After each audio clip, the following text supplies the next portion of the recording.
Please, I need your help. You're the only one who can save my empire. A powerful female billionaire set aside her pride and waited alone at a foggy dock at dawn, begging a wandering repairman for help.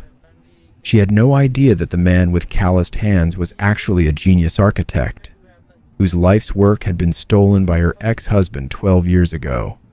And now, the secret he had buried was the only weapon that could send that ex-husband to prison and save her entire empire. What time is it where you are right now?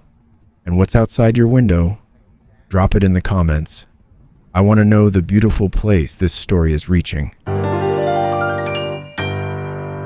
The fog came in low off the water that morning, the kind that erases the line between sea and sky and makes everything beyond 20 feet a matter of conjecture.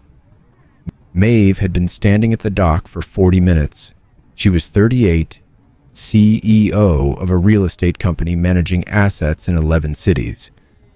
And she had not waited for anything in a very long time. But the people she had were the wrong people for this, standing in the pre-dawn cold at a working harbor in a coat that cost more than most monthly rents, waiting for a fishing boat to come back in. The case against her was moving fast. Vance, her ex-husband, her former partner, the man who had smiled at her across a boardroom table for 7 years before filing suit, had chosen his ground with precision. The apex tower, the crown project of her company, the building that had anchored the skyline of a city that had not previously had a skyline worth anchoring. His claim was simple and devastating, that he was the sole author of its design, and that without his license, every contract her company had built on that reputation was contestable. She had spent a week in the server archive looking for something to fight back with. She had found it in the metadata of the original design file, a digital signature that predated Vance's involvement by 14 months, a name she had traced after considerable effort to a harbor town 4 hours north, where it appeared on a business registration for a one-person boat repair operation. The fishing boat came in with the tide just after 5:30. A man stepped off, 40 years old perhaps, wearing a canvas work jacket the color of old moss and a wool cap pulled low. He carried a toolbox in one hand and a thermos in the other, and he moved with the unhurried economy of someone who has made peace with early mornings. Maeve called his name. He stopped. The stillness that came over him was not the stillness of surprise. It was the stillness of a man who has been waiting for a particular kind of trouble to find him, and has just heard it arrive.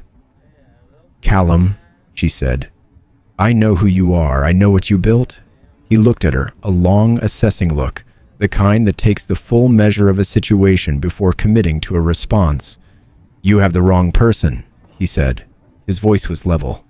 "I fix boats." He walked past her toward the dock road, and she stood in the fog and watched him go, and understood that this was not a refusal. It was a boundary drawn by someone who had very good reasons for drawing it, and who would need a very good reason to reconsider. The house sat at the edge of a stand of spruce trees, close enough to the water that you could hear the tide at night. Callum had built it mostly himself over 2 winters, with the focused patience of someone who has a great deal of time and very specific intentions. Solid in the way that things built by people who understand structural load tend to be solid. From the foundation up, nothing wasted. Vin was at the kitchen table when he came in, working through a bowl of cereal with one hand and filling the margins of a notebook with geometric structures with the other. 8 years old, drawing buildings since he could hold a pencil. Towers and bridges and things that had no name yet because he hadn't decided what they were for. Callum had never pushed him toward it. He hadn't needed to. "Good tide?" Vin asked. "Decent," Callum said. He poured coffee and stood at the window looking at the water for a moment. He did not say anything about the woman at the dock. The visitors came in the afternoon. 2 men in dark coats, driving a car that was too clean for this road. They didn't knock loudly. They set a folder on the kitchen table with the practiced quiet of people who have done this before and found that quiet is more effective than volume. The folder contained a legal summary. If Callum appeared in any proceeding related to the Apex Tower dispute, Vance's legal team would file a supplementary motion alleging financial fraud, substance dependency, and psychological instability. The documentation, they noted, was already prepared. The custody arrangement for Finn, currently informal, Callum's by default, would be subject to immediate review. They left without waiting for a response. Callum sat at the table for a long time after they were gone. The folder was still open. The coffee in his cup had gone cold. He had made a calculation 12 years ago. It had seemed rational at the time. Disappear, stay quiet, protect whatever small life remained. The alternative, fighting a man with unlimited resources and a legal team on retainer, had seemed like the kind of battle you don't enter unless you're prepared to lose everything in the attempt.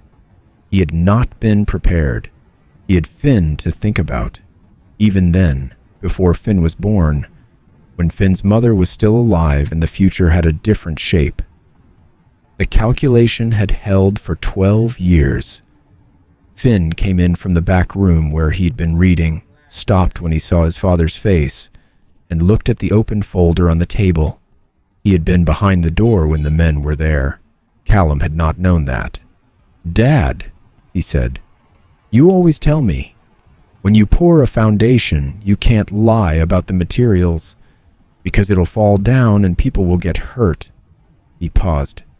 "They're lying about the foundation, aren't they?" It was not quite a question.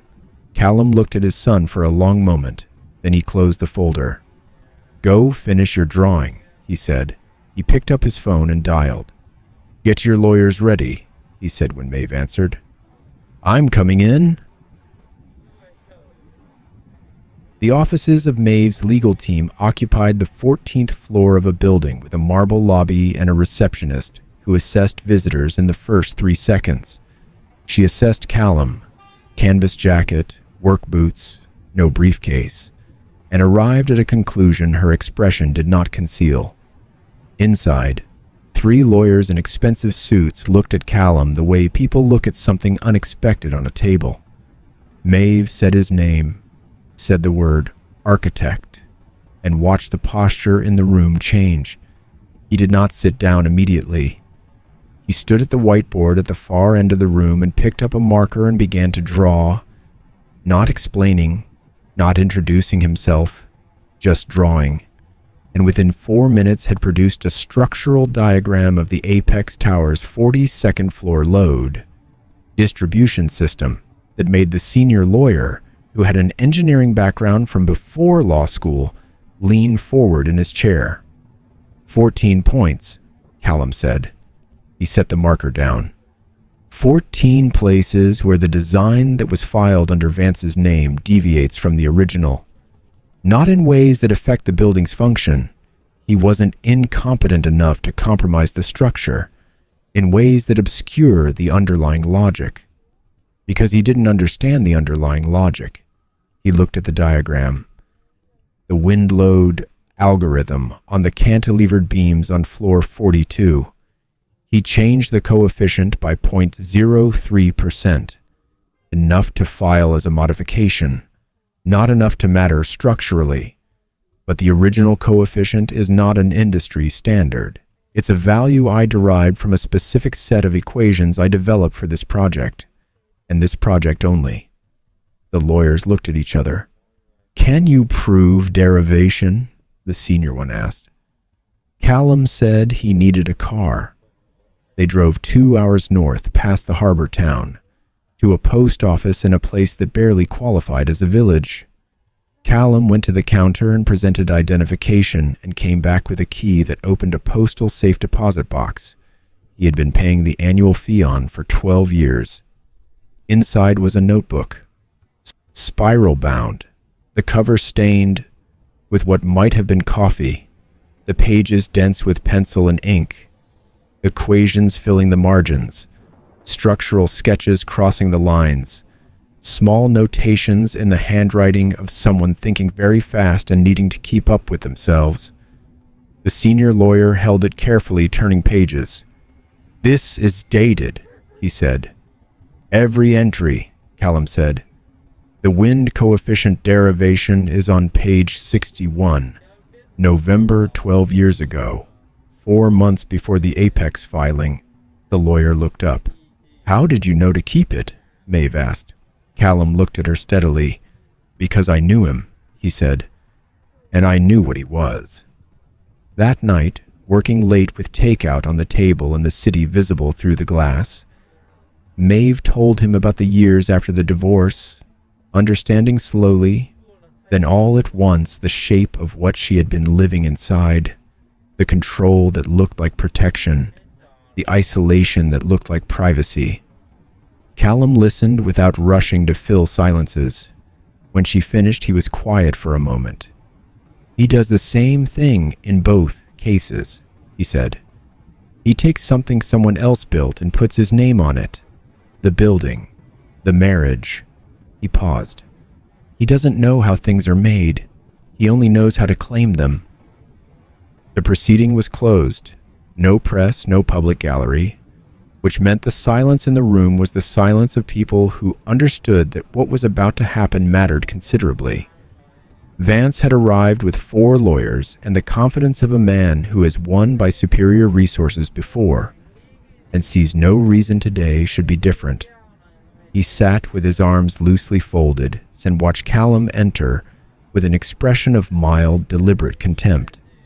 His lead attorney spent 12 minutes on Callum's biography since the Apex project, the harbor town, the boat repairs, the years of what he called professional withdrawal, characterized with considerable delicacy as instability.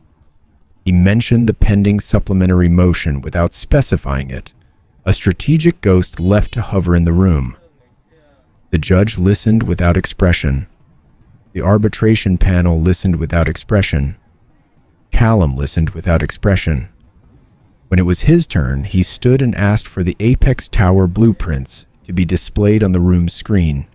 They were. He looked at them for a moment, a man looking at something he made a long time ago, and has not seen recently, but is not forgotten.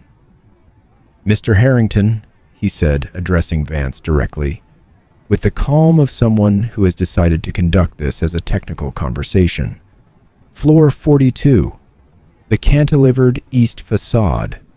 What wind load coefficient did you use for the primary beam distribution, and why?" Vance looked at his lawyers. One of them leaned in and spoke quietly. Vance looked back. "The coefficient used was within standard engineering parameters," he said. "The specific value was determined by the project engineering team." "I understand," Callum said. "I'm asking which value and why that value specifically." Another conference with the lawyers, a longer one this time. "The documentation supporting the specific coefficient selection would be in the project archive," Vance said.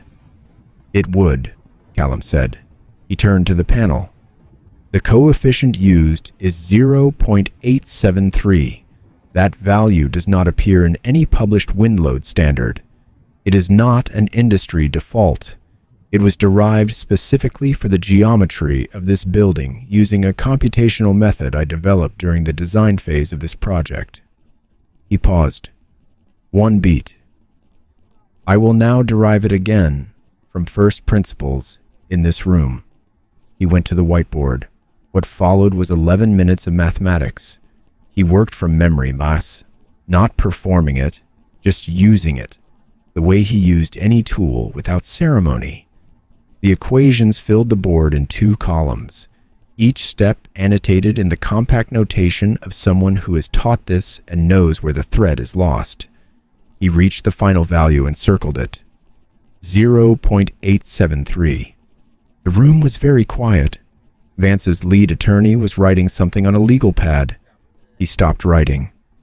Vance's face had moved through several phases and arrived at something that was not an expression so much as the absence of one.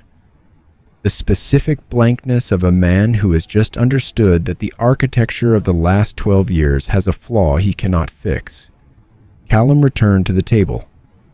"The notebook in evidence," he said, "contains the original derivation on page 61, dated 4 months before the Apex filing, in the handwriting of someone who was thinking through this problem for the first time." He looked at the panel. "You cannot think through a problem for the first time after you have already solved it. The chronology speaks for itself." The panel chair looked at Vance. Vance looked at the number on the whiteboard. The lead attorney requested a recess. It was granted. During the recess, 2 things happened.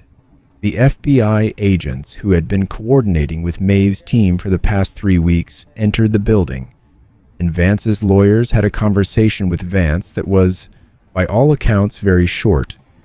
When the proceeding resumed, it did not last long.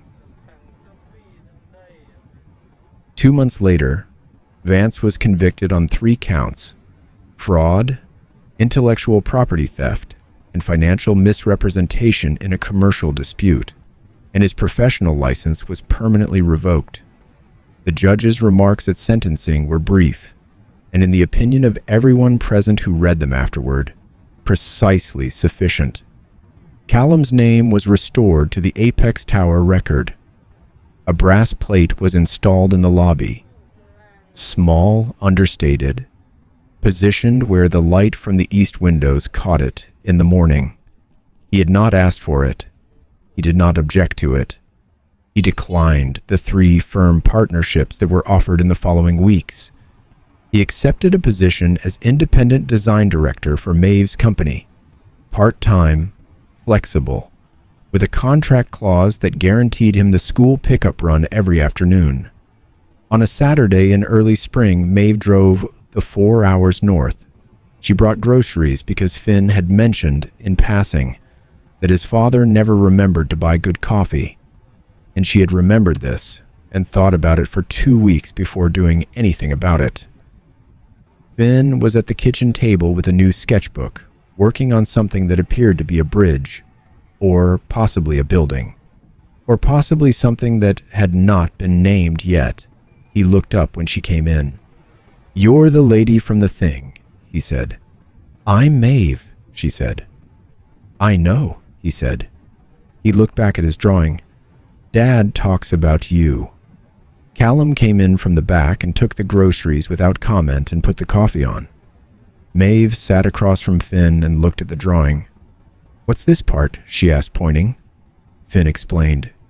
He explained for some time with the precise technical vocabulary of a child who has absorbed a great deal and not yet learned that most adults don't want this level of detail. Maeve listened with genuine attention, asking questions when she had them, which was often. Callum set 3 mugs on the table and sat down. He looked at his son explaining structural load to a billionaire CEO with the patience and specificity of a small professor. He looked at Maeve, listening as though this was exactly the conversation she had intended to have. He picked up a pencil and added something to the corner of Finn's drawing. A small annotation, a note about the foundation. Finn looked at it, considered it, nodded.